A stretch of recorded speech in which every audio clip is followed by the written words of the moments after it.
एक आवेशित तेल की बूंद को 3 × 10⁴ न्यूटन प्रति कूलाम के एक समान वैद्युत क्षेत्र में संतुलन की अवस्था में लटका कर रखा गया है।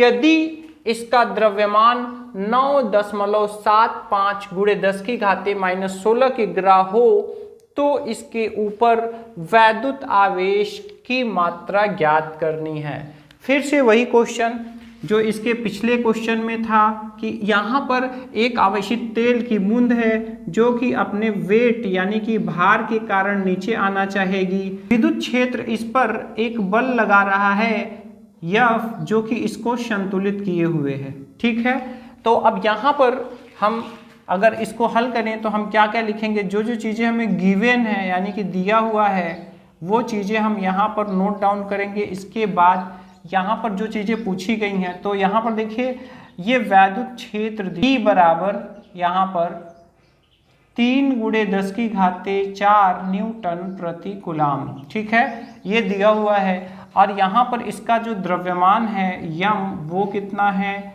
तो द्रव्यमान m बराबर यहाँ पर है 9.75 × 10⁻16 kg। ठीक है, और यहाँ पर पूछ रहा है आवेश का मान कितना है और इसके बाद पूछ रहा है इलेक्ट्रॉनों की संख्या। ठीक है, तो इतनी चीज़ें पूछा हुआ है। तो यहाँ पर देखिए स्टूडेंट्स, अगर आप Q का मान जब निकाल लेंगे तो Q बराबर NE फार्मूला रख के ये नंबर यानी N भी निकल जाएगा। तो यहाँ पर हम लिखेंगे सूत्र से संतुलन के लिए चाहिए ऊपर लगने वाला बल नीचे लगने वाले बल के बराबर होना चाहिए, यानी कि Q × E बराबर M × G। ठीक है, अब यहाँ पर हमको चूंकि Q निकालना है तो यहाँ पर Q बराबर क्या हो जाएगा M × G/E। अब यहाँ पे द्रव्यमान कितना दिया हुआ है, तो द्रव्यमान दिया हुआ है यहाँ पर Q बराबर क्या हो जाएगा 9.75 × 10⁻16। G का मान है 9.8 और यहाँ पर E का मान कितना है 3 × 10⁴ न्यूटन प्रति कूलाम। ठीक है, तो हमें इसको हल करना होगा।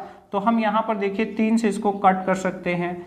3 त्रिका 9, यहाँ पर दशमलव है तो दशमलव लग जाएंगे, 3 दूनी 6 और 3 पचे 15।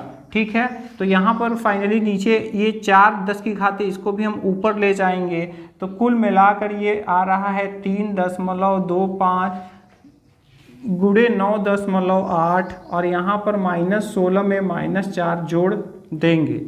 अब यहाँ पर हमें गुणा करना है तो चलिए हम लोग यहाँ पर गुणा कर ले रहे हैं 3.25 9.8 का। ठीक है, 8 पंजे 40 हासिल लगा 4, 8 दूनी 16, 4 20 हासिल लगा 2, 8 त्रिक 24 25 26, 9 पचे 45, 9 दूनी 18, 4 22, 9 त्रिक 27 28 29। तो ये यहाँ पर कितने आ जाएंगे, ये यहाँ पर आ जाएंगे 31.850 गुणे 10⁻, तो 16 और 4 यहाँ कितने हो जाएंगे -20 हो जाएंगे। अब यहाँ पर अगर हम देखें तो ये चीज़ क्या है, तो देखिए ये दशमलव को हम एक अंक इधर ला रहे हैं तो ये 3.18 गुणे 10⁻19 यहाँ पर कूलाम लिख सकते हैं। Q का मान कितना होगा 3.18 गुणे 10⁻19 कूलाम। अब यहाँ पर हम लिखेंगे चूंकि Q बराबर होगा N × E, तो यहाँ से अगर हम इलेक्ट्रॉनों की संख्या निकालेंगे तो ये Q/E होगा। ठीक है, तो यहाँ पर हम Q का मान जो आया है वो रख दे रहे हैं 3.18 गुणे 10⁻19 और यहाँ E का मान कितना होता है 1.6 गुणे 10⁻19। ये से ये कट गया और जब आप इसको कट करेंगे तो ये लगभग कितना आएगा 2। ठीक है, तो ये 2 इलेक्ट्रॉन क्या होंगे, इलेक्ट्रॉनों की संख्या बोध पर 2 होगी। ठीक है, तो ये हमारा दूसरा आंसर भी यहाँ पर आ चुका है। इसको जब हम कट करेंगे तो यहाँ पर 2 इलेक्ट्रॉन आ जाएंगे। तो इस तरह से हम अपने इस क्वेश्चन को सॉल्व कर लेंगे। मिलते हैं नेक्स्ट वीडियो में नेक्स्ट क्वेश्चन के साथ। जय हिंद।